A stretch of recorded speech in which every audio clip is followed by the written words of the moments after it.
Assalamualaikum warahmatullahi wabarakatuh. Alhamdulillah, kawan-kawan sekalian yang dirahmati Allah, para santri di rumah semuanya, dan juga semua yang menyimak kajian kitab Bidayahul Hidayah. Kita jumpa kembali pada pagi hari ini untuk melanjutkan kajian kitab kita. Ya, mudah-mudahan kita terus diberikan kesehatan oleh Allah Subhanahu wa taala. Dan kali ini kita akan melanjutkan pembahasan mengenai sifat-sifat yang bisa membinasakan manusia. Mari kita awali pengajian kita dengan membaca Al-Quran suratul Fatihah. Mudah-mudahan ini menjadi berkah buat kita, dan juga ilmu yang kita bahas menjadi ilmu yang nafi', yang bermanfaat untuk kita semua. La hadiniyah wa la kulli natin salih Mustafa. Al-Fatihah. A'udzu billahi minasyaitonir rajim. Bismillahirrahmanirrahim. Alhamdulillahi rabbil alamin arrahmanir rahim maliki yaumiddin iyyaka na'budu wa iyyaka nasta'in ihdinas siratal mustaqim siratal ladzina an'amta 'alaihim ghairil maghdubi 'alaihim waladdallin. Bismillahirrahmanirrahim. Alhamdulillahi rabbil alamin wassalatu wassalamu ala asyrafil anbiya wal mursalin sayyidina Muhammadin wa ala alihi wa sahbihi ajma'in. Rabbi syrah li sadri wa yassir li amri wahlul 'uqdatam min lisani yafqahu qawli. Subhanaka la ilma lana illa ma 'allamtana innaka antal alimul hakim. Wa la haula wa la quwwata illa billahil aliyyil azim. Qala Syekhul Muallif rahimahullahu ta'ala wa adama an-naf'a bihi wa bi barakati ulumihi wa bikum fid dharaini amin. Qala falidzalika qala an-nabiy sallallahu alaihi wasallam al-hasadu ya'kulul hasanati kama ta'kulun narul hataba. Kawan-kawan sekalian yang dirahmati Allah, kemarin kita baru membahas satu sifat yang harus kita jauhkan, maksiat hati, maksiat batin yang sangat membahayakan, yaitu sifat hasad, ya, sifat dengki, ya, kepada sesama. Ya, kemarin yang dikatakan hasad itu dia tidak senang ketika orang lain mendapatkan nikmat dari Allah Subhanahu wa taala. Jadi hatinya merasa keberatan kalau seandainya ada orang mendapatkan nikmat. Dia berharap supaya nikmat itu hilang dari orang tadi. Jadi sama-sama nggak dapat. Ini hasad stadium paling rendahnya nih, hasad nih yang paling rendah tuh, orang dapat nikmat supaya hilang nikmat itu. Jadi dia nggak dapat, saya nggak dapat nggak apa-apa. Gitu. Prinsipnya orang hasad gitu. Saya nggak apa-apa nggak dapat, yang penting dia nggak dapat juga. Jadi sama-sama nggak dapat. Ada hasad level yang lebih tinggi lagi nih, stadium yang lebih parah. Yang lebih parah itu apa? Nikmat yang ada itu di tangan orang hilang dan pindah ke tangan dia. Nah ini maunya seperti itu. Itu hasad, itu berbahaya tuh. Jadi apa namanya? Kalau dalam definisi para ulama, hasad itu tamanni zawalin ni'mati min yadil ghair. Jadi berharap hilangnya nikmat dari tangan orang lain. Itu namanya hasad. Kita jangan. Harusnya kita ketika orang lain dapat nikmat, kita ikut senang, ikut bahagia. Kenapa? Bisa jadi kan kita kebahagiaan juga nanti. Ya, sampai Nabi mengingatkan ini. Walidzalika qala an-nabiy sallallahu alaihi wasallam. Terkait hasad ini Nabi SAW bersabda, al-hasad ya'kulul hasanat. Hasad itu akan menghabisi semua kebaikan kita. Kama ta'kulun narul hataba. Sebagaimana api melahap habis kayu bakar. Coba deh kita bayangkan misalnya ada orang menimbun kayu bakar, ya, menumpuk kayu bakar, disusun setinggi apapun, susunlah yang tinggi.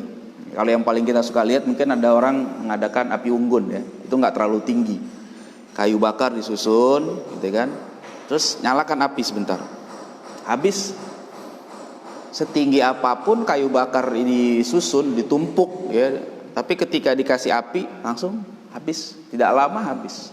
Begitu juga amal kita kumpulkan amal kita, ya, sejak kecil, ya, sejak balik, terus tiap hari kita kumpulkan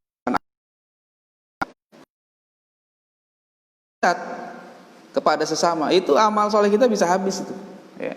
Jadi habis. Ini yang kata guru kami di pondok, Ustaz Adianus ini yang namanya predator amal. Jadi bahasa beliau gitu. Jadi amalnya udah banyak tapi habis. Nah itu yang akhirnya membuat kita di akhirat menjadi orang bangkrut. Nah ini bahaya. Kenapa? Karena kita banyak hasad kepada sesama. Nah, jangan sampai dipelihara nih, sifat hasad harus dihilangkan. Ya, kalau mau pelihara itu ayam aja. Kalau ayam dipelihara nanti bisa bertelur, bisa beranak, itu enak. Ya, bisa jadi banyak. Tapi kalau hasad dipelihara nih bahaya. Ya, malah menghabisi kebaikan yang sudah kita kerjakan. Wal hasud huwal mu'adzab alladzi la yurham. Orang yang hasad, kalau hasad itu sifatnya. Kalau orang yang pendengki namanya hasid. Hasid itu orang yang dengki. Ada kalau udah parah dengkinya namanya hasud. Ya, hasud itu sighat mubalaghah kalau dalam bahasa Arab. Hasud.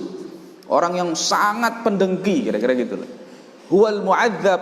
Orang ini sebenarnya adalah orang yang tersiksa batinnya. Alladzi la yurham, yang dia tidak dapat kasih sayang. Ya, sulit untuk disayangi orang kayak gini, susah. Orang sayang sama dia tapi dia sendiri nggak sayang dirinya sendiri. Wala yazalu fi adzabin daimin fid dunya.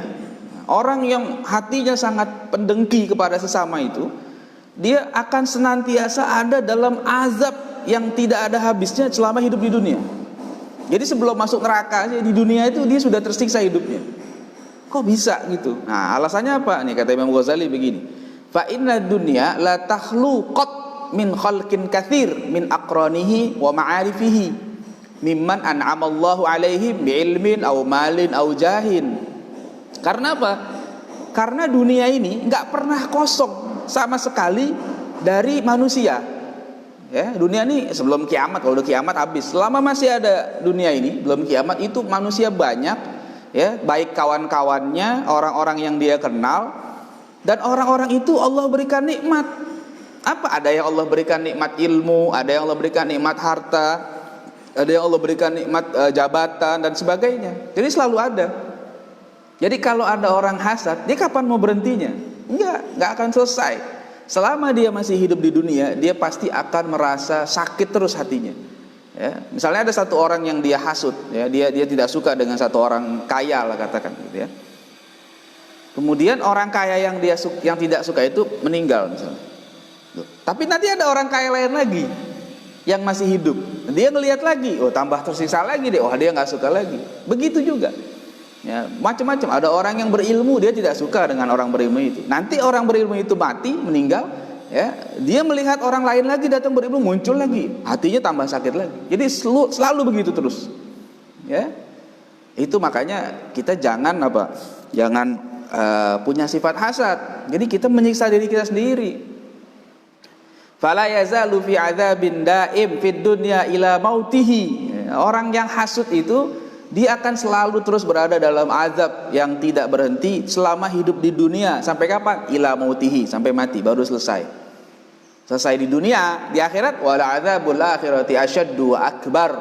Nah, dan azab akhirat itu lebih dahsyat, lebih besar lagi. Wah, jadi di dunia tidak dapat azab lagi karena sudah mati. Nanti di akhirat lebih parah lagi. Nauzubillah min dzalik. Ya, jadi kita jangan pelihara. Pokoknya kalau ngelihat orang dapat nikmat, alhamdulillah, biarin aja. Itu udah bagian dia. Ya, kita belum dapat nggak apa-apa, nggak ada masalah. Jadi jangan membuat hidup kita sendiri jadi sempit gitu ya. Jadi ketika melihat orang lain dapat nikmat, kita harus ikut senang. Jangan kita malah benci, berharap nikmat itu hilang. Ya, jangan. Ini penyakit yang membuat kenapa ada orang bisa jadi sakit jantung, nyesek nih karena begini nih. Ya, kalau seandainya dipelihara tuh dia hatinya sempit. Kita jangan. Ya, kita harus plong. Ya, ngelihat orang-orang yang diberikan karunia Allah Subhanahu Wa Taala. Kita doakan yang terbaik lah buat mereka. Mudah-mudahan nikmat yang Allah berikan kepada mereka itu bisa dijaga sehingga mereka termasuk orang-orang yang syukur nikmat. Kita yang belum dapat nikmat nggak masalah kan, amanahnya kecil jadi sedikit dan pertanggungjawabannya tidak sebanyak mereka. Jadi orang yang diberikan karunia harta banyak itu kan amanahnya berat, tanggung jawabnya besar. Nah kita tidak, ya alhamdulillah. Jadi hisapnya ringan di akhirat. Ya, insya Allah masuk surganya cepat kalau seandainya benar ya. Mudah-mudahan begitu. Itu aja. Jadi jangan kita berpikir macam-macam. bal la yasilul abdu ila haqiqatil iman ma lam yuhibba lisairil muslimin ma yuhibbu li nafsihi.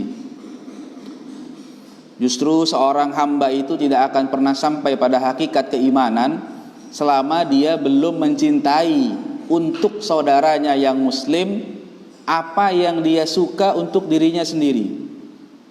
Ya, jadi ada hadis kan bunyi gitu.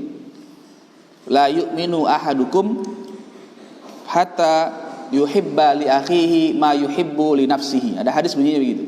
Kadang-kadang cuma ada salah terjemah ya atau kurang tepat. Ya, kadang-kadang orang menerjemahkannya begini. Tidak sempurna keimanan kamu, tidak beriman maksudnya tidak sempurna ya, tidak beriman salah seorang kamu hatta yuhibba li akhihi ma yuhibbu li nafsi, sampai dia mencintai saudaranya seperti dia mencintai dirinya sendiri. Nah, itu terjemahannya salah, itu tidak tepat. Yang tepat adalah tidak sempurna keimanan kamu sampai dia mencintai untuk saudaranya, maksud dia senang untuk saudaranya apa yang dia senang untuk dirinya. Jadi misalnya begini, kalau kita menerima ilmu, misalnya kita dapat ilmu nih, kita kan senang ya, untuk kita nerima ilmu, kita senang dapat ilmu nih, alhamdulillah kita senang. Maka ketika Allah mengaruniakan ilmu kepada seorang hamba yang lain, kita juga harus senang. Sebagaimana hal itu kita terima, kira-kira gitu. Itu maksud hadisnya. Bukan mencintai saudaranya, kita lagi nggak ngomongin saudara, tapi kita senang ya, ketika nikmat itu diterima saudara kita. Itu terjemahan yang tepat begitu. Misalnya kita dagang ya. Kita dagang, kalau kita untung kan kita senang ya. Dagang apa saja, mau dagang makanan, dagang pakaian, yang penting halal ya. Kita senang tuh kalau dagangnya kita laku, dapat untung banyak ya, pelanggannya banyak, senang kan. Nah sekarang ada orang dagangannya laku ya, laris, untung banyak dia, kemudian pelanggannya bertambah terus banyak. Nah, kita harus senang.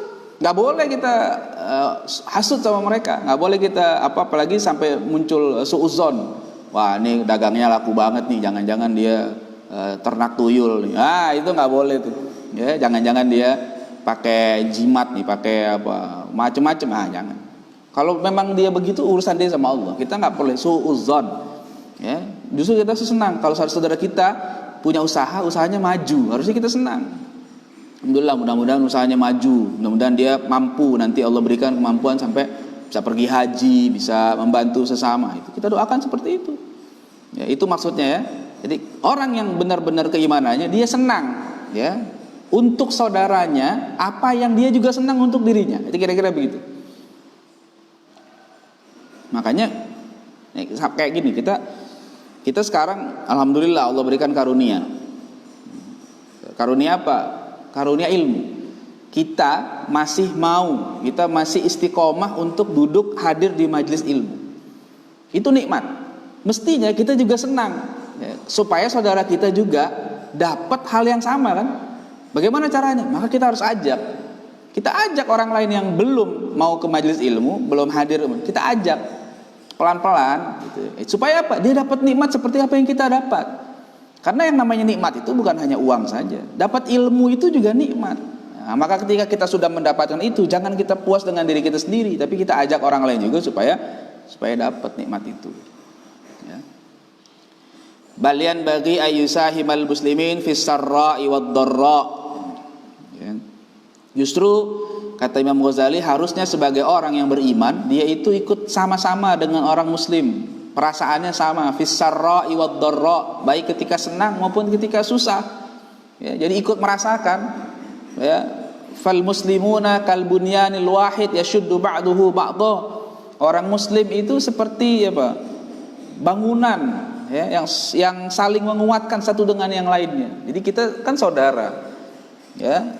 Orang mukmin itu, kita orang-orang beriman itu seperti saudara antara kita dengan sesama kita. Ya, dalam hadis disebutkan seperti bangunan. Yang satu misalnya ya, ada semen, ada batu, ada pasir dan sebagainya, besi, itu kan beda-beda tuh. Tapi ketika dia bergabung, dia kuat, kokoh sampai ratusan lantai ya, bahkan ya. Kalau orang-orang lihat ada yang namanya gedung pencakar langit, itu kan karena saling mengokohkan satu dengan yang lain. Ya, jadi saling mendukung. Ketika kita bersama dengan seseorang muslim, sesama muslim, jangan malah saling berantem, saling benci dengan saudaranya. Ya. Wa kal jasadil wahid idza ishtaka minhu 'udwun ishtaka sairul jasad. Atau seperti satu tubuh yang kalau ada satu anggota tubuh kita merasa sakit, maka yang lain pun juga ikut merasakan sakit. Nah itu juga kita ini sama ya. Kayak kita misalnya sakit gigi deh, yang sakit kan cuma gigi, tapi yang merasakan badan kita ikut terasa semua tuh. Pusingnya terasa, angetnya terasa. Jadi bukan cuma gigi yang sakit ya. Jadi itulah harusnya ya, sesama muslim begitu dengan saudaranya ya.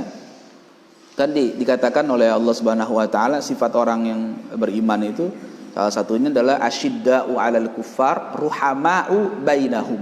Ya, terhadap orang kafir tegas ya, tegas. Jadi ya, maksudnya kita tetap menghormati orang-orang yang non muslim, tapi harus tegas. Kalau urusan-urusan yang prinsip ya tidak boleh ikut campur, tidak boleh ikut bergabung dengan mereka. Kita menghormati saja keberadaan mereka, kita hormati, tapi bukan berarti kebablasan, toleransi seperti orang-orang liberal tuh ya. Bukan begitu, kita harus tegas. Ya. Lakum dinukum waliyadin, itu prinsip dalam bermuamalah dengan orang muslim. Kalau urusan agama tegas ya kita ya. Tapi kalau dengan sesama Pak, ruhama'u bainahum ya. Para sahabat begitu sifatnya tuh. Ruhama bainahum, kita saling menyayangi dengan sesama. Mestinya begitu. Bukan malah asyidda'u 'alal mu'minin. Jadi keras pada orang mukmin, sesama mukmin keras, sama saudaranya galak. Ya, ruhama bainal kufar. Nah, tapi sayang betul dengan orang yang non muslim. Nah, itu jangan.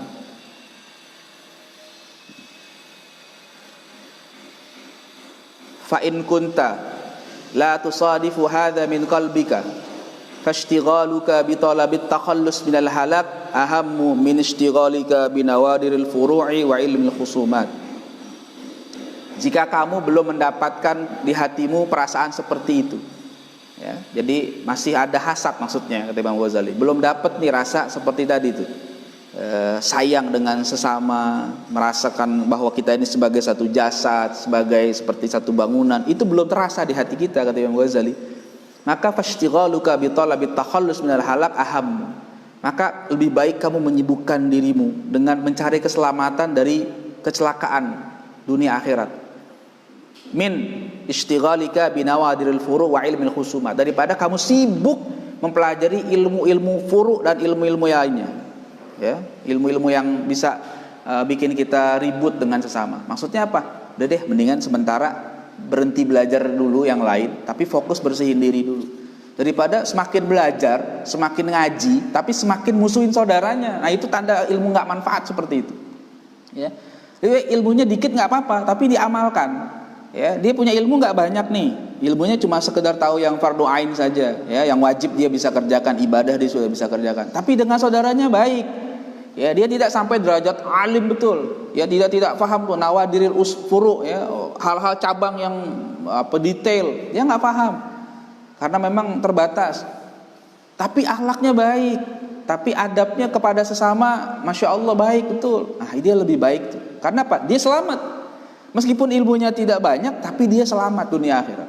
Dibanding orang sibuk mencari keilmuan, ya, belajar ini itu, tapi akhirnya dengan sesama malah benci, malah saling bermusuhan, ya, tidak tegur sapa. Yang tadinya tegur sapa sekarang udah belajar jadi tidak tegur sapa. Nah itu bahaya tuh.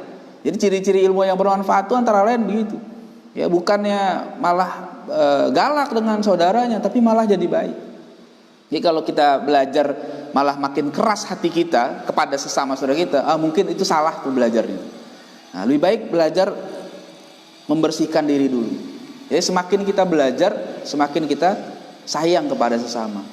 Ya. Nabi Muhammad SAW itu diutus ke dunia oleh Allah Subhanahu Wa Taala buat kita semua. Nabi Muhammad itu tidak mau satupun, ya, tidak mau ada dari umatnya yang masuk neraka. Beliau sangat ingin sekali umatnya masuk surga semuanya. Cuma kan mungkin itu ya umatnya ada yang bandel kadang-kadang. Tapi Nabi sendiri enggak. Ya, harisun alaikum bil mu'minina raufur rahim. Nabi itu sangat ingin umatnya itu semua dapat hidayah, dapat petunjuk, dapat taufik, masuk surga semua lah, kira-kira gitu. Sekarang kita kalau mengikuti umat Nabi Muhammad mestinya juga sama begitu. Kita mengikuti Nabi Muhammad sebagai umat, kita harusnya berharap orang-orang yang sama dengan kita itu masuk surga. Bukan malah kita vonis jadi ahli neraka. Wah, itu berat. Jangan. Jadi kita harus sayang dengan sesama kita. Jadi nggak apa-apa ilmu kita sedikit, belajar sedikit. Orang menganggap belajar gitu-gitu aja nggak apa-apa, yang penting selamat daripada belajar banyak. Ya, belajar ini, belajar itu. Akhirnya cuma buat berdebat, akhirnya cuma buat menyalahkan sesama, mentahdir saudara. Itu rugi kita begitu. Habis waktu kita tapi nggak ada manfaatnya. Jangan. Jadi pelan-pelan kita belajar bersihkan diri sama-sama. Itu yang pertama ya. Yang kedua, wa amar riya fa huwa syirkul khafi wa huwa ahadus syirkain. Adapun riya yaitu syirik yang khafi, syirik yang kecil lah. Wa huwa ahadus syirkain. Jadi dia termasuk salah satu bentuk kesyirikan. Jadi ada syirik besar, syirik yang mengeluarkan seseorang dari Islam, ada syirik yang tidak sampai mengeluarkan seseorang dari Islam. Itu namanya riya. Dia riya itu pengen dilihat orang, kira-kira gitu. Dari kata ro'a yaro, ya, melihat. Jadi riya itu akar katanya dari melihat. Jadi senang betul kalau dilihat orang. Ada lagi yang sama, namanya sum'ah. Sum'ah itu dari kata sami'a. Sami'a yasma'u, mendengar. Jadi kalau ada orang pengen didengar sama orang-orang, si fulan begini, itu namanya sum'ah. Ya, itu juga sama tuh, jelek juga. Wadzalika, riya itu apa? Di sini Imam Ghazali memberi definisi. Talabukal manzilah fi qulubil khalqi litanala bihal jah wal hashmah. Wa hubbal jah. Dan riya itu adalah kamu mencari kedudukan di hati manusia agar mendapatkan pangkat, ya, jabatan, ya, atau diagungkan oleh orang lain. Jadi bukan mencari kedudukan di sisi Allah. Kita disuruh mencari ridho Allah, diperintahkan mencari kemuliaan di sisi Allah. Makanya menjadi orang takwa itu berharap supaya mulianya di sisi Allah. Inna akramakum indallah atqakum. Jadi kita nih harusnya berusaha mencari kedudukan, kemuliaan, kehormatan di sisi Allah. Orang lain mau hormatin mau enggak masalah. Yang penting Allah muliakan kita dengan ketakwaan kita, gitu. Jangan kita malah sibuk mencari perhatian orang, mencari kehormatan dari orang lain, tapi lupa bertakwa kepada Allah Subhanahu Wa Taala. Ya, itu bahaya tuh riya begitu. Maunya orang bilang dia baik, orang puji-puji. Ini ngeri nih. Wahubbul jah minal hawal muttaba. Nah, orang yang gila jabatan, gila kedudukan, kata Imam Ghazali itu termasuk dari hawa al-muttaba yang diikuti, hawa nafsu yang diikuti, dituruti. Karena pengennya begitu. Wa fihi halaka aktsarun nas. Dan di dalam masalah ini, ya, di dalam dengan sebab jabatan, ya, fihi ay bisa babi hubbir riyasah, gitu kata Imam Ghazali. Jadi dengan sebab orang itu gila dengan jabatan, kedudukan di tengah masyarakat, halaka aktsarun nas. Banyak orang yang celaka. Coba deh, orang rebutan pangkat, rebutan jabatan itu kan menghalalkan segala cara. Dia celaka. Di dunia saja dia bisa celaka, belum di akhirat. Ya, jadi kita cukuplah dengan kita bertakwa kepada Allah Subhanahu Wa Taala, itu sudah menjadi jalan untuk kita meraih kemuliaan di sisi Allah Subhanahu Wa Taala. Jadi nggak apa-apa misalnya nama kita di dunia itu tidak dikenal, nggak masalah. Yang penting di akhirat, di langit tuh para malaikat tuh kenal kita tuh, masyhur. Ya. Allah Subhanahu Wa Taala. Daripada kita baik di hadapan manusia tapi di sisi Allah Subhanahu Wa Taala kita tidak ada nilainya. Ya. Fama ahlakan nasa illan nas. Ya. Dan tidak ada yang mencelakakan manusia kecuali manusia itu sendiri. Jadi yang bikin celaka siapa? Bukan orang lain, kadang-kadang dirinya sendiri yang bikin celaka. Jadi orang lebih bahaya bukan disebabkan orang lain. Jadi disebabkan orang lain bisa, ada orang jahat misalnya, ada begal kalau zaman sekarang. Bisa celaka orang dengan begal. dengan rampok, bisa celaka. Tapi kadang-kadang justru yang membuat celaka lebih besar itu dirinya sendiri. Ya, ketika dia gila jabatan, gila harta, itu kan membahayakan diri sendiri. Sampai lupa waktu. Coba deh orang yang gila harta, gila dunia betul, nyari uang nggak bahaya, akan rusak. Kenapa? Karena diforsir, gitu kan? Kalau nggak dapet penasaran kayak begitu. Dan akhirnya apa? Kadang-kadang kalau nggak dapet bisa melakukan hal-hal yang berbahaya. Misalnya apa? Dia karena punya target besar, kalau nggak dapat penasaran, akhirnya dia mengambil cara yang lain supaya dapat. Apa? Misalnya jual narkoba supaya dapat. Dia pikir jual narkoba duitnya kan banyak, dapat untungnya besar supaya dapat. Akhirnya belum dapat untung besar, keburu ketangkep. Nah, itu kan mencelakakan diri sendiri. Jadi siapa yang mencelakakan seorang? Iya, dirinya. Ya, gitu juga orang yang ingin jadi pejabat misalnya, dia bela-belain semuanya itu untuk supaya mendapatkan kedudukan posisi itu. Ya, dia suap sana dan sini, main money politik, ya. Orang-orang yang tidak jujur ya tentunya misalnya.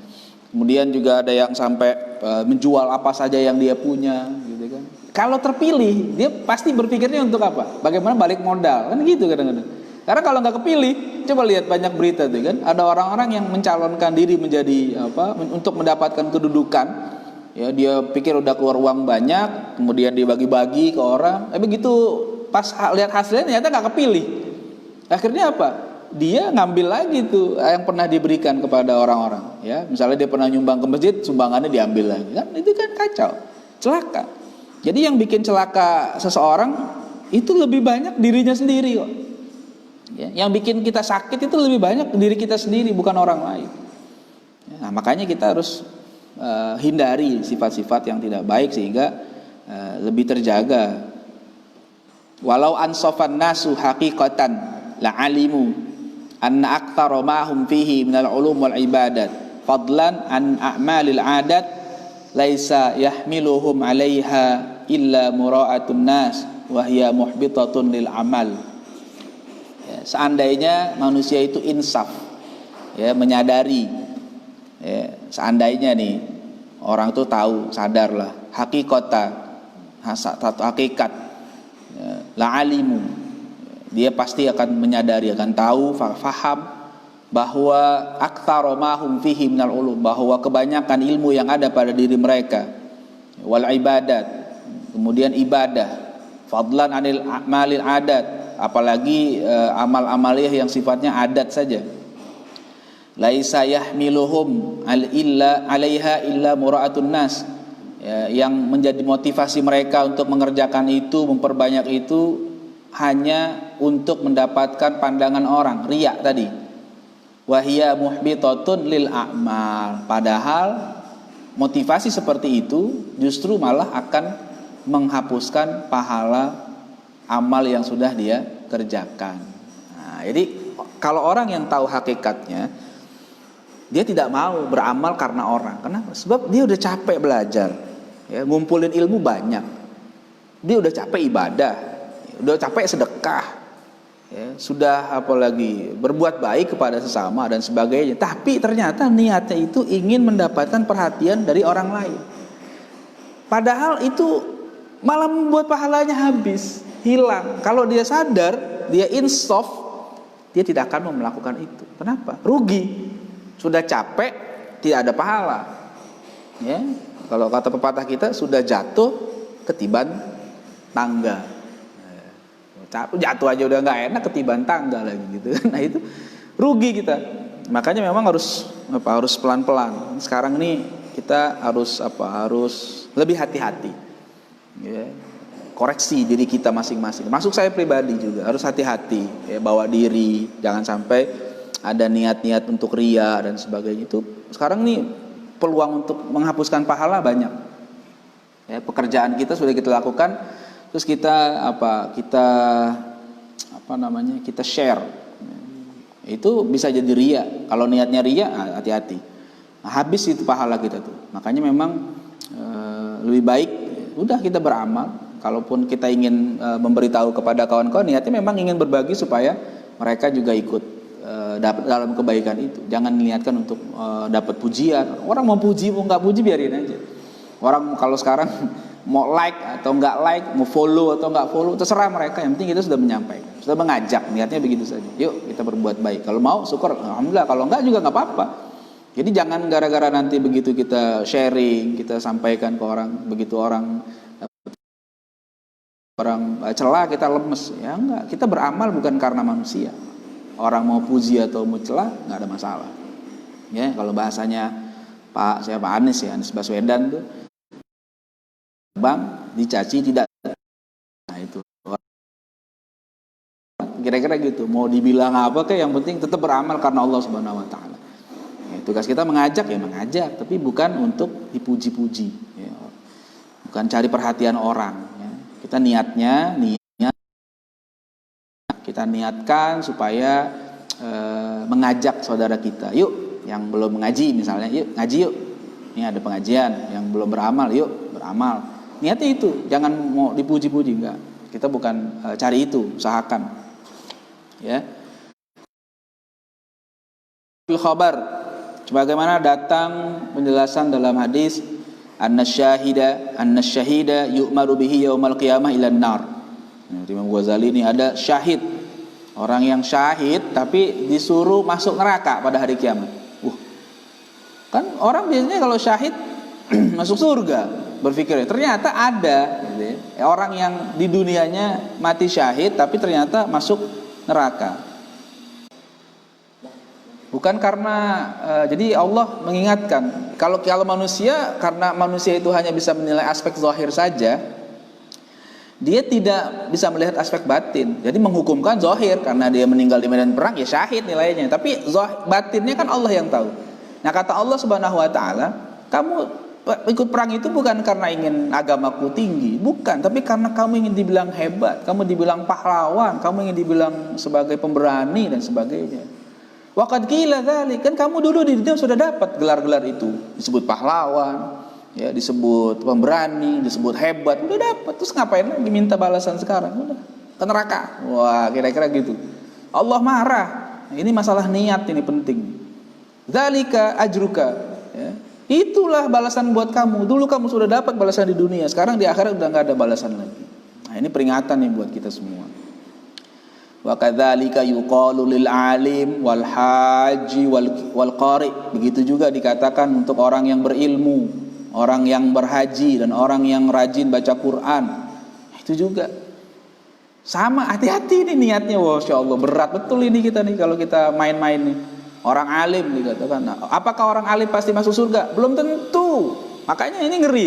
Saya seringkali diingatkan ya ketika ngaji kepada guru, beliau selalu mengingatkan kita murid-muridnya, hati-hati ya. Jangan sampai kita ngajarin orang tapi malahan kita yang masuk neraka duluan.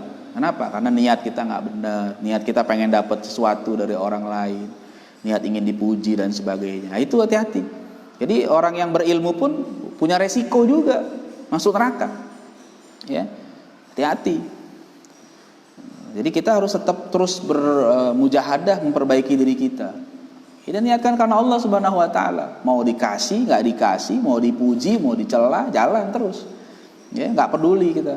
Nah, harus begitu. Jadi niatkan karena Allah Subhanahu Wa Taala. Wal hajj, orang yang haji juga. Nah, niatkan karena Allah, jangan pengen dipanggil Pak Haji. Orang mau panggil Pak Haji, mau nggak panggil nggak apa-apa. Yang penting kita sudah menunaikan ibadah haji kita dengan sempurna. Ya, bukan untuk riak-riaan, bukan untuk pamer-pamer, enggak, jangan. Wal qari, orang yang baca Quran juga, yang baca Qurannya enak. Sekarang suaranya banyak, qari-qari itu bagus-bagus tuh, hafiz-hafiz. Niatkan karena Allah Subhanahu Wa Taala.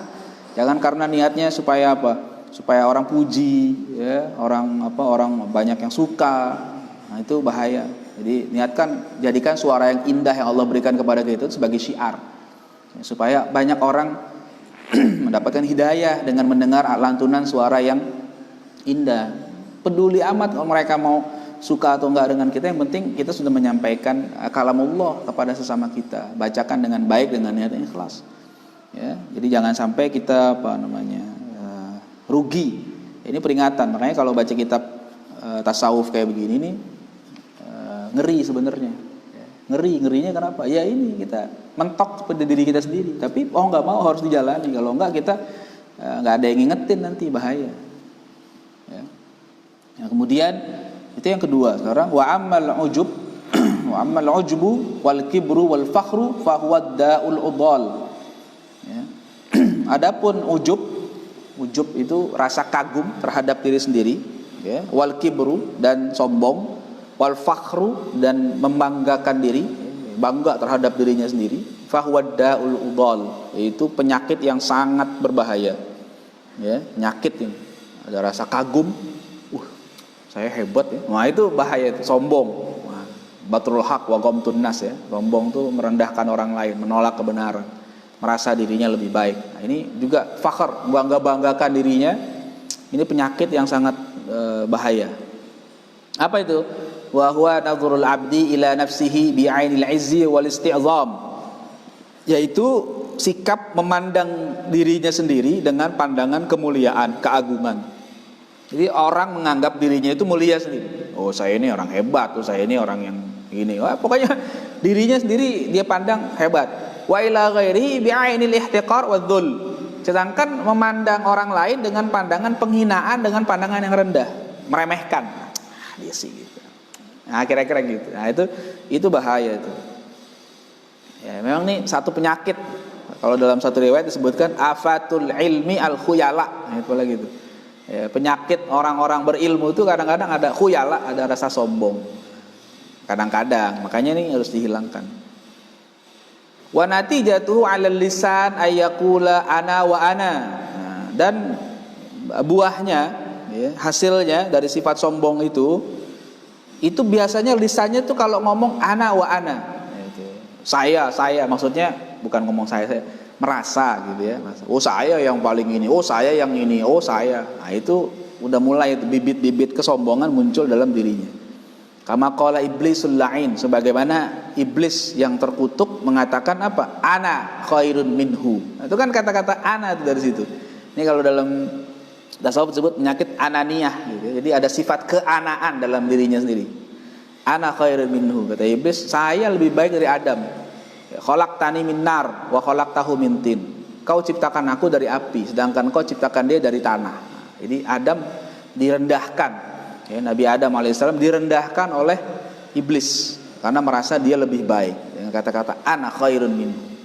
Nah, itu penyakit sombong. Penyakit sombong ini adalah penyakit pertama yang ada.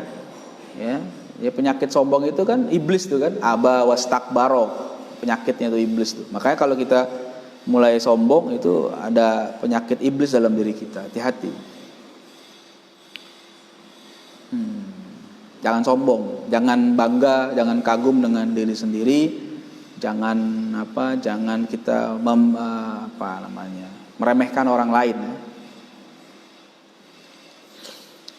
Wa thamratuhu fil majalis at-tarafu' wa taqaddum wa talabut tasaddur fiha wa fil muhawarah al-istinkaf min ayyuradda kalamuhu alaih. Nah, ini efeknya nih kalau orang udah sombong. Biasanya apa? Kalau dalam satu majelis kumpul bersama orang-orang, dia pengennya paling depan. Ya, paling tinggi, paling depan, dan maunya supaya kelihatan oleh orang banyak. Itu namanya contoh, ya. Nggak mau dia kalau nggak kelihatan orang, nggak mau duduk di belakang, maunya paling depan di spesial tempat. Nggak mau dia duduk bareng orang-orang yang lain, maunya di VIP, ya, kira-kira gitu. Adapun kalau pada saat diskusi, orang yang sombong itu biasanya dia tidak mau kalau ucapannya ditolak. Ya, ucapannya ditolak nggak mau. Maunya dibenerin aja terus. Jadi kalau dia salah pun dia tidak menerima kalau dirinya salah. Nah, itu ciri orang yang sombong. Nah, itu bahaya. Jadi kalau kita salah ya ngaku salah. Kalau benar ya alhamdulillah. Jangan malah maunya benar terus. Ya, jangan mau benar terus. Nah, itu penting, ya. Nah, ini kita ujub, kibir, fakhr, ya. Kagum, sombong, dan membanggakan diri itu jelek. Nah, ini tolong dibedakan dengan menyebutkan identitas. Nah, sekarang nih, khususnya dalam masalah keilmuan. Belakangan saya suka nonton video kajiannya Gus Baha. Ya, beliau mengingatkan pentingnya menunjukkan identitas kita sebagai seorang ulama, seorang alim. Dan ini bukan niat sombong kata beliau. Dan saya setelah memperhatikan, saya sepakat. Ya, kenapa? Karena orang awam itu perlu bimbingan guru yang benar. Jangan sampai salah berguru. Jadi ketika misalnya Gus Baha, kalau orang yang tidak kenal Gus Baha, saya juga belum pernah ketemu langsung, tapi saya memperhatikan gaya bicaranya. Mungkin sebagian orang menilai itu sebagai suatu kesombongan. Dia mengaku, saya hafal Bukhari, saya hafal Ihya dan sebagainya, saya ngaji ini. Itu dia bilang itu bukan niatnya sombong, tapi supaya orang jelas. Ketika berguru itu sanadnya jelas. Dan kapasitas otoritas gurunya itu memang betul-betul teruji karena dia sudah pernah berguru kepada orang lain yang lebih alim, yang sudah mendapat pengakuan. Ya, kita tahu lah Gus Baha itu berguru kepada Mbah Maimun yang keilmuannya juga diakui oleh ulama sedunia. Jadi itu penting. Kata beliau, saya pernah lihat satu videonya, orang-orang yang misalnya bidan ya, bidan saja itu perlu pasang merek tuh, bidan. Supaya apa? Supaya orang kalau lahiran itu datang ke sana, tidak nyasar datang ke bengkel. Nah, kira-kira gitulah. Jadi orang mau lahiran datangnya ke bidan. Karena memang otoritas untuk membantu proses kelahiran itu ada pada bidan, bukan pada montir. Jangan sampai salah. Nah, itu dalam urusan dunia. Bagaimana urusan akhirat, urusan agama? Nah, kalau ulama orang yang ahli tidak mendeklarasikan dirinya sebagai orang yang ahli, ya, tentu dengan kapasitas keilmuannya, ya, maka nanti orang yang awam ini akan terbawa kepada ustadz-ustadz yang palsu, gitu ya. Bukan ustadz yang nggak jelas belajarnya, tiba-tiba muncul di permukaan jadi ustadz. Sekarang ini kan mudah, ya.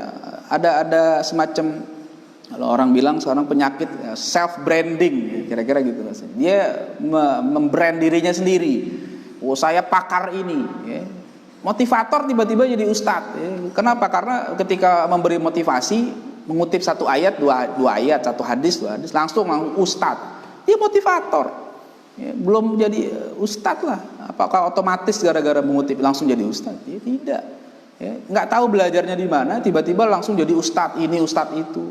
Ya, ternyata tukang ramal, bukan ustadz. Nah, ini perlu nih menyelamatkan umat supaya umat itu jangan ikut kepada orang-orang yang keliru tadi. Dan itu menunjukkan identitas itu bukan niatnya sombong, supaya orang tahu Anda kalau belajar itu biar benar, ya. Kalau mau belajar tafsir kepada orang yang betul-betul mengerti tafsir. Jangan orang yang nggak pernah belajar bahasa Arab terus ngajar tafsir kita ikutin gitu. Gimana dia memahami Quran, tafsirnya bahasa Arab aja nggak paham, ya. Jadi masing-masing kita tempatkan. Jadi ustadz itu macam-macam. Sebenarnya kalau asalnya kata ustadz itu kan, ustadz itu profesor tingkatannya itu. Kata ustadz itu tingkatan profesor. Tapi sekarang kan macam-macam. Oke lah, nggak apa-apa lah. Saya sebenarnya termasuk orang yang agak selektif memanggil orang ustadz. Saya termasuk orang yang tidak mudah memanggil orang itu ustadz, kecuali menurut saya dia layak dipanggil ustadz. Karena saya tidak mau itu menjadi efek buruk bagi masyarakat. Orang yang tidak layak dipanggil ustadz jadi ustadz gitu ya, kira-kira ya. Nah, sekarang tapi muncul kemudian tuh tadi penyakit self branding dari sebagian orang. Akhirnya mengakulah dia guru akidah, materinya itu saja. Kemudian akhirnya membuat orang panik, ya. Pengajiannya bukan membuat orang tercerahkan, malah jadi bingung, gelap, nggak bisa mikir dengan normal, ya. Nah, sekarang harus ada tuh orang-orang yang bukan dia ujub, bukan kibir, bukan fakhr, tapi dia harus menyelamatkan umat. Dikasih tahu. Belajar tafsir misalnya, ngaji, ikutin Gus Baha, insya Allah benar karena dia bisa. Ngaji hadis, cari murid-murid ulama yang belajar hadis dengan guru yang benar, bukan cuma dari buku. Ya, misalnya murid-murid Syekh Yasin Al-Fadani, masih banyak di Indonesia nih. Ya, yang pernah punya sanad kepada Syekh Yasin Al-Fadani misalnya, di Indonesia banyak. Ngaji fikih misalnya kepada orang-orang yang betul paham fikih, ya, yang ngaji fikihnya ada, sehingga ketika bicara hukum itu tidak asal. Ya, jangan menanyakan fikih, masalah fikih kepada orang yang tidak ahli fikih. Ya, dia misalnya bisa ngajar Quran, tahsin, ya sudah ngajar itu saja. Kalau mau tanya urusan tahsin, jangan tanya fikih ke dia. Kalau dia nggak paham fikih bahaya nanti. Nah, kita sebagai murid juga harus proporsional. Kalau ingin bertanya kepada guru, jadi guru kita nih, kita lagi belajar apa nih? Belajar tahsin, ya sudah tanya urusan tahsin, jangan tanya fikih. Ada seorang mubaligh, pandai ceramah misalnya, dia dai, dia mubalik. Jangan tanya masalah yang macam-macam kalau dia tidak paham. Jadi itu penting ya. Jadi ini ujub, kibir, fakhr, nah itu harus dibedakan juga. Ini saya merasa penting menyampaikan harus ada identitas. Saya berharap kawan-kawan yang punya kepakaran ke otoritas ilmuwan itu biar tampil, sampaikan, jangan lagi malu, karena memang itu penting untuk menyelamatkan umat ya. Wal mutakabbir, kita lanjutkan ya. Wal mutakabbir huwallazi in wu'idha anifa wa in wa'adha anafa. Orang yang sombong itu adalah kalau dia diberi nasihat, dia menolaknya. Wa in wa'adha anafa. Tapi kalau dia menasihati orang, anafa, dia marah kalau nasihatnya enggak diterima. Maunya diterima, pokoknya harus terima nasihat saya. Kira-kira gitu. Fakullu man ra'a nafsahu khairan min ahadin min khalqillahi ta'ala fahuwa mutakabbir. Maka setiap orang yang memandang dirinya lebih baik dari orang lain, dari hamba Allah, fahuwa mutakabbir, maka dia itu orang yang sombong. Bal yanbaghi laka an ta'lama, bahkan harusnya kamu itu tahu, sadar, annal khaira man huwa khairun indallahi fi daril akhirah, bahwa orang yang dikatakan baik itu adalah yang baik di sisi Allah di negeri akhirat nanti. Wa dzalika ghaibun, dan ini adalah perkara gaib yang tidak diketahui oleh siapapun. Wa huwa mauqufun 'alal khatimah, dan itu tergantung akhir dari usia kita nanti. Apakah husnul khatimah atau su'ul khatimah? Kita nggak pernah tahu nih, apakah kita husnul khatimah, ya, nas'alullah al-husna. Tapi apakah kita su'ul khatimah? Wal a'yadzu billah. Nah, jangan. Amrun ghaib, itu perkara yang ghaib yang tidak kita tahu. Maka nggak boleh kita mengklaim kita lebih baik dari orang lain. Fa'tiqaduka fi nafsika annaka khairun min ghairika jahlun mahdun. Maka keyakinanmu bahwa dirimu lebih baik dari orang lain itu adalah jahlun mahdun, ya, kebodohan yang sangat jelas, ya, semata-mata kebodohan. Kalau kita ngaku diri kita lebih baik dari orang lain, itu kata Imam Ghazali, justru itu kebodohan. Bal yanbaghi alla tanzura ila ahadin illa wa tara annahu khairun minka. Justru selayaknya kamu tidak memandang orang lain kecuali kamu memandang bahwa mereka bisa jadi lebih baik dari kita. Sehingga kita tidak suudzon, tidak merasa sombong kepada mereka, ya. Wa annal fadla lahu ala nafsik, ya, bahwa keutamaan itu dia miliki lebih dibandingkan apa yang ada pada kita. Contohnya gimana kata Imam Ghazali ini supaya kita tetap tawadhu ya. Fa in ra'aita saghiran, kalau kamu lihat anak kecil yang lebih muda, qulta, kamu ucapkan dalam hatimu, hadza lam ya'sillaha ta'ala wa ana 'asaituhu. Ini anak belum pernah maksiat sama Allah nih, masih kecil, belum ada dosa kan? Ya, kalaupun dia melakukan satu hal yang kurang baik, dia belum tercatat dosa, masih kecil. Wa ana 'asaituhu, sedangkan saya sudah pernah berbuat maksiat kepada Allah Subhanahu wa taala. Ya, fala syakka annahu khairun minni, maka tidak ragu lagi, ini anak lebih mulia dari saya. Nah, itu kalau ngelihat anak kecil, itu caranya begitu kira-kira. Wa in ra'aita kabiran qulta, jika kamu melihat orang yang lebih tua, kamu mengucapkan dalam hatimu, hadza qad abadallaha ta'ala qabli, ini orang sudah lebih kenal duluan pada Allah, sudah beribadah duluan kepada Allah sebelum saya lahir. Ada orang tua. Orang tua ini bukan orang pinter, katakan orang awam biasa saja, tapi soleh, orang rajin ibadah gitu kan, duduk di majelis kita misalnya, tetap kita hormati. Jangan kita merasa mentang-mentang kita diberikan ilmu lalu kita merasa lebih pintar dari mereka. Dalam hati kita katakan dia lebih dulu hidup, tentu kenal Allahnya lebih dulu dia, ibadahnya juga dulu dia. Nah, udah, fala syakka annahu khairun minni, maka tidak ragu dia lebih baik dari saya. Gitu. Jadi kalau kita melihat orang yang yang lebih tua dari kita, meskipun secara keilmuan dia di bawah kita, tapi jangan kita sombong, orang tua saya lebih pintar, nggak boleh begitu. Wa in kana aliman, kalau kita melihat orang berilmu, benar nih berilmu ya, betul-betul berilmu, kulta, kamu ucapkan dalam hatimu, hadza u'tiya ma lam u'ta, orang ini telah diberikan karunia oleh Allah ilmu yang aku belum diberikan. Wa balagha ma lam ablugh, dan sudah mencapai tingkat keilmuan yang belum aku capai. Wa alima ma jahiltu, dan dia sudah tahu apa yang aku tidak tahu. Fa kaifa akunu mithlahu, bagaimana aku bisa seperti dia? Nah, jadi kalau kita ngelihat orang yang berilmu gitu, jangan kita malah sentimen, jangan malah kita benci, jangan malah kita ingin menjatuhkan dia, tidak. Ya. Ini yang benar-benar berilmu, ya, alim soleh gitu ya, alim amil bi ilmihi, ya, ilmunya betul-betul sesuai dengan kapasitasnya, bukan orang yang ilmuwan palsu tadi. Kalau ilmuwan palsu tadi itu memang perlu ditegur tuh, ya, perlu diperingatkan, orangnya dinasehati, ya, masyarakat yang ikut pengajian juga diingatkan, itu penting supaya selamat semuanya dengan cara yang baik tentunya, ya, jangan dibiarkan, jangan dikasih panggung, karena itu bisa dhalla wa adalla, dia sendiri lain. Jadi kalau ada orang yang ilmunya bagus, akhlaknya baik, ya, jelas belajarnya kemana, ya, dari mana dia dapat ilmunya, kemudian dia sampaikan dengan cara yang baik, nah itu kita perlu menghormati dia, meskipun kita nggak pernah belajar ke dia, ya, katakan dia bukan guru kita, tapi dia orang alim, kita tetap harus hormati dia, ya, itu alim, amil bi ilmihi, ya. Kalau kita ketemu orang seperti itu di mana saja, ya, itu penting karena ada keberkahan mereka, ya, itu penting. Ini saya kalau keluar kota, gitu, itu saya senang betul. Ini tahadus binikmah. Saya ngasih contoh ke teman-teman, bukan karena apa-apa. Ini penting menurut saya. Saya kalau keluar kota, misalnya kayak saya ada jadwal ngajar ke Dalwa. Ya, ke Dalwa itu kan di sana banyak ulama tuh. Ya, salah satu yang suka saya kunjungi itu Kiai Qaimuddin. Kenapa? Meskipun saya nggak pernah ngaji langsung ke beliau, tidak. Ya, kenal pun baru setelah saya ngajar di Dalwan. Tapi kalau saya datang ke sana, saya senang sowan ke beliau. Kenapa? Minimal ketemu kiai. Ya, dapat doa lah, didoakan. Ya, itu penting. Kita akui keilmuannya. Beliau meskipun bukan S3, ya, saya S3, tapi saya tidak merasa, oh saya lebih baik dia, enggak juga. Kenapa? Beliau, masya Allah, karangannya luar biasa. Jadi jangan meremehkan karena tidak ada gelar formalnya. Padahal mungkin secara keilmuan tentu jauh beliau dibanding saya. Keilmuannya, saya baca kitab yang diberi beliau, Jawharut Tauhid syarah itu luar biasa, sangat bagus. Dan banyak lagi beliau menghadiahkan kitab. Kenapa? Memang ilmunya lebih tinggi.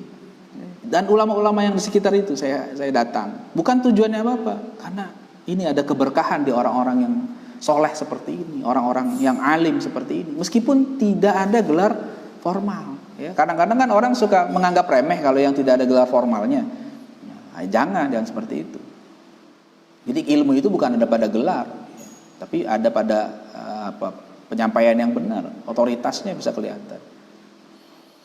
Oke, sedikit lagi ya kita selesaikan, nanti akan nyambung hadis yang panjang besok ya. Wa in kana jahilan kulta, kalau kamu bertemu orang jahil, orang awam, kulta hadza qad asallaha bijahli. Jadi kita bilang ini kalaupun dia maksiat, misalnya dia maksiat mungkin karena nggak tahu, karena belum sampai ilmunya. Wa ana asaituhu bi ilmin. Kalau saya sudah tahu, saya maksiat kepada Allah, ada ilmu, nah, dosa saya lebih besar. Fa hujjatullah alayya akad, maka tuntutan Allah buat saya nanti lebih berat. Ya. Kenapa? Karena saya udah punya ilmu tapi masih maksiat, dosa saya itu kurang ajar. Tapi kalau dia mungkin bisa jadi dia berbuat dosa karena dia belum tahu, lebih ringan. Nah, jadi begitu merasa diri kita tetap tidak lebih baik dari mereka. Wa ma adri bima yuhtamu li wa bima yuhtamu lahu. Saya pun nggak tahu nanti akhir hidup saya seperti apa, akhir hidup dia seperti apa, kita nggak tahu. Nah, itu kalau kita ngelihat orang jahil, orang yang awam. Wa in kana kafiron, kalau kita ngelihat orang kafir, kita ngelihat orang kafir, kulta, kamu bilang la adri, saya tidak tahu. Asa ayuslima, bisa jadi dia masuk Islam suatu hari. Wa yukhtima lahu bi khairil amal, dan akhir amalnya dengan amal yang baik. Wa yansulu bi islamihi minal dzunub kama tansulu sya'rah minal ajin, dan dia keluar ya dari dosa-dosanya, dari kekufurannya dengan keislaman yang sudah dipeluknya, dari dosa-dosa yang pernah dikerjakan seperti rambut diambil dari tepung. Ya, kita ada sehelai rambut jatuh ke tepung kan ngambilnya gampang. Jadi dia begitu mudah meninggalkan dosa-dosanya, kekufurannya. Bisa jadi. Nah, kita nggak boleh mengatakan kepada orang yang kafir masih hidup min ahlin nar. Belum tentu dia ahli neraka. Kenapa? Kalau di ujung hidupnya misalnya di masa tuanya dia mendapatkan hidayah taufik dari Allah, masuk Islam, belum sempat ibadah lalu meninggal, dia masuk surga. Nah, kan bahaya tuh. Kalau kita sembarangan ngomong. Wa ama ana, kata Imam Ghazali, adapun saya, wal iyadu billah, kamu mohon perlindungan kepada Allah Subhanahu wa taala, Fa'asa ayyudillani Allah Ta'ala, bisa jadi kalau Allah bikin aku sesat. Fa'akfuru, aku bisa jadi kafir. Fayuhtamuli bisyarril amal, lalu akhirnya ditutup usiaku dengan amal yang buruk, akhirnya jadi suul khotimah. Na'udzubillah, nas'allahu salamah. Fayakunu huwa ghadan minal muqarrabin, akhirnya orang yang kafir tadi itu di akhirat nanti tergolong muqarrabin, orang yang dekat dengan Allah. Wa akunu minal mubadin, sedangkan aku orang yang dijauhi oleh Allah Subhanahu wa taala. Kenapa? Murtad dari Islam jadi kufur, Allah usir. Ya, dilaknat, ya, ba'uda anir rahmah, jauh dari rahmat. Makanya disinilah pentingnya kita jangan merasa sombong. Fala yakhrujul kibr min qalbika illa bi an ta'rifa annal kabir huwa man huwa kabirun indallah ta'ala. Maka tidak akan bisa hilang, keluar sifat sombong dari hatimu itu kecuali kamu yakin bahwa orang yang besar di hadapan Allah itu adalah orang yang memang besarnya di sisi Allah, bukan di sisi manusia. Wa dzalika mauqufun al khatimah, dan itu tergantung akhir hidup kita. Wa hiya mashkukun fiha, dan itu pun tidak bisa dipastikan. Fayushghiluka khaufal khatimah an tatakabbara ma'asyaki fiha ala ibadillahi ta'ala. Fayaqinuka wa imanuka fil hali la yunaqidu tajwizuka taghayyur fil istiqbal. Ya, maka kita sibukkan diri, saya sibukkan diri takut akan khotimah kita, akhir hidup kita seperti apa yang belum pasti, itu kita belum tahu. Itu daripada kita sombong, ya, sombong, menyombongkan diri kita, takabur. Padahal kita nggak tahu akhir hayat kita mana yang akan Allah pilih buat kita dibandingkan kita atau hamba Allah yang lain. Kemudian kita yakin, kita iman sekarang ini, maka itu tidak akan bisa mengubah apa-apa. Ya, masa depan kita nggak tahu, makanya kita harus hati-hati. Fa innallaha ta'ala muqallibul qulub yahdi may yasha wa yudhillu may yasha. Karena Allah itu muqallibul qulub, Allah itu membolak-balikan hati. Ya, yahdi may yasha, Allah bisa memberi hidayah kepada yang Dia kehendaki, wa yudhillu may yasha, dan Allah juga bisa membuat sesat orang yang Dia kehendaki. Makanya kita selalu baca doa, ya, dalam sholat, setelah sholat sebelum salam, ya muqallibal qulub tsabbit qalbi ala dinik. Ya Allah, tetapkan aku dalam agamaku, ya, tetapkan hatiku dalam agamaku. Ya, wal akhbar fil hasad wal kibir wal riya wal ujub katsira. Dan hadis-hadis yang bicara tentang hasad, sombong, riya, ujub dan yang lain itu sangat banyak. Nah, insyaallah kita lanjutkan kajian ini besok pagi dengan membahas satu hadis yang sangat panjang dari Imam Ghazali yang beliau riwayatkan dari Ibnul Mubarak, ya, dengan sanadnya. Ini sangat panjang, mudah-mudahan besok satu kali pertemuan bisa kita selesaikan. Dan ini hadis yang sangat penting untuk diperhatikan. Ya. Kadang-kadang ketika baca hadis ini saya juga nggak kuat sebenarnya, tapi ya mau nggak mau harus sampaikan. Ya, mudah-mudahan kita selalu diberikan kesehatan oleh Allah Subhanahu Wa Taala dan ketetapan iman Islam, istiqomah dalam kebaikan dan menjadi lebih baik lagi dari hari ke hari. Ya, demikian yang bisa saya sampaikan. Mohon maaf bila ada kekurangan. Assalamualaikum warahmatullahi wabarakatuh.